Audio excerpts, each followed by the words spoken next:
Try this one on for size. A man convicted of crimes associated with the deaths of 29 coal miners back in 2010. He gets the maximum sentence and spends 1 year in prison. That man gets out and decides for his next act, he'll try politics. Enter Don Blankenship and his crazy ads. The politicians are running a lot of crazy ads. They blew up the coal mine and then put me in prison. Now they're running ads that say the coal mine blew up and I went to prison. There's no surprise there. It's not exactly I'm not a witch, but it sure is close. And then today he's releasing this one. Swamp Captain Mitch McConnell has created millions of jobs for China people. While doing so, Mitch has gotten rich. In fact, his China family has given him tens of millions of dollars. I will beat Joe Manchin and ditch Cocaine Mitch for the sake of the kids.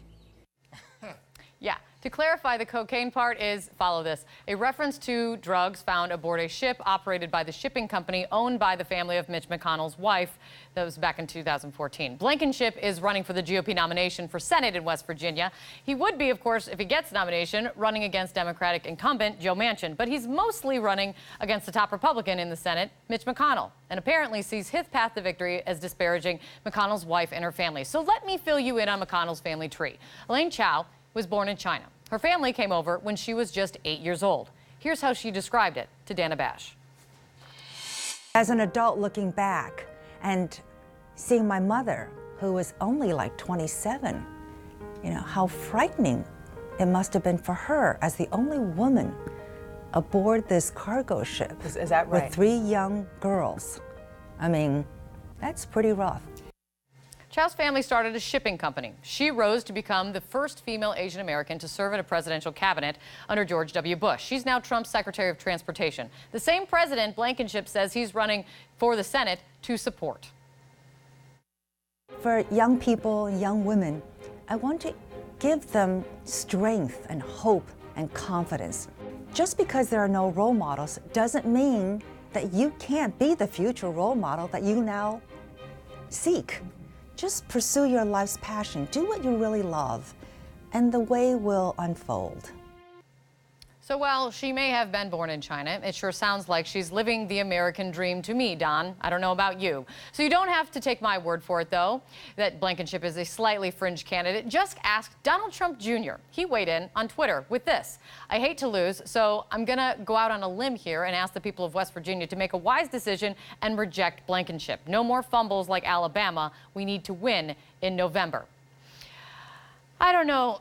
I don't know what should be more unsettling right now for Republicans. The fact that the party continues to attract candidates with huge political baggage in their past and like to throw fireballs every time they open their mouths, or that Donald Trump's son is starting to sound more and more like the Republican establishment. Let's discuss. Here with me now, Republican strategist and former communications director for Ted Cruz, Alice Stewart, and CNN political commentator, Democratic strategist and former Clinton White House aide, Keith Boykin.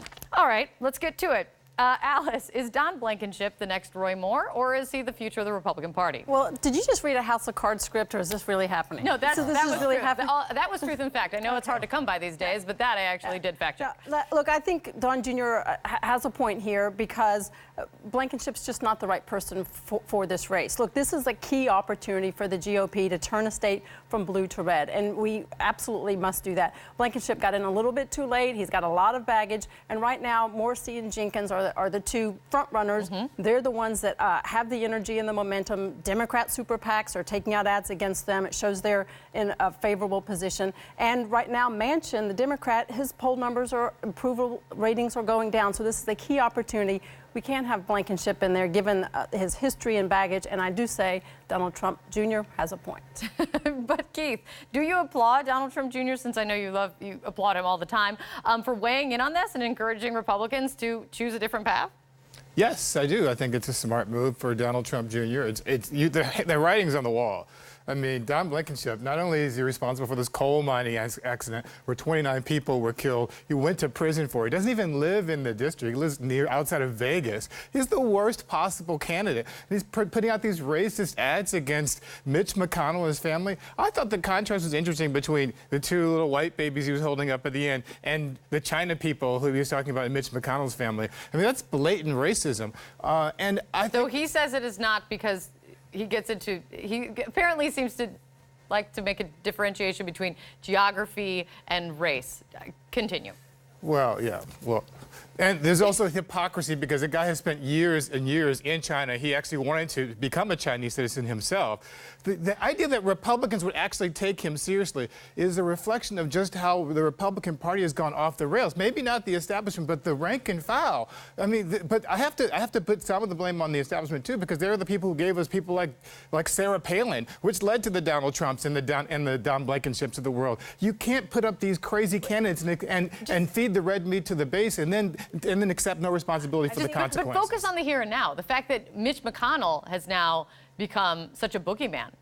I mean, he really has become a boogeyman in West Virginia. At a debate, all 3 Republican candidates were asked to raise their hands if they supported Mitch McConnell for majority leader, and none of them raised their hands. Well, they're not making this race about Mitch McConnell. They're making it about one thing that all 3 of them do agree on is they're going to raise their hand if they support Donald Trump. Donald Trump won that state by 42 points over Hillary Clinton. All 3 of them are embracing him. It's not a big leap to say that some people running this year will distance themselves from McConnell, and they're no exception. But what we've discussed since the 2016 election is this Donald Trump's Republican Party or, let's say, Mitch McConnell's Republican Party? I mean, that seems to be a real fight of what they're fighting about right now. Well, certainly. It varies state by state, and you're going to see in congressional races in the midterm and the Senate races, it's state by state. They're going to look at how the electorate, how they view Trump, how they viewed Washington. Clearly, draining the swamp is going to be a big key theme. But in West Virginia right now, unequivocally, Donald Trump is popular. That's why we'll probably see him more than once between now and the election. And this is going to be more about... Listen, not just about Mitch McConnell. It's also not like Nancy Pelosi's super popular when it comes to Democratic primaries. No, she's not terribly popular in Democratic. Well, the Democrats actually don't have a problem. The Democrats actually don't have a problem with her. It's actually the people in the middle who have a problem with her. But I digress. They've got bigger issues. But I digress. Well, you all got bigger issues.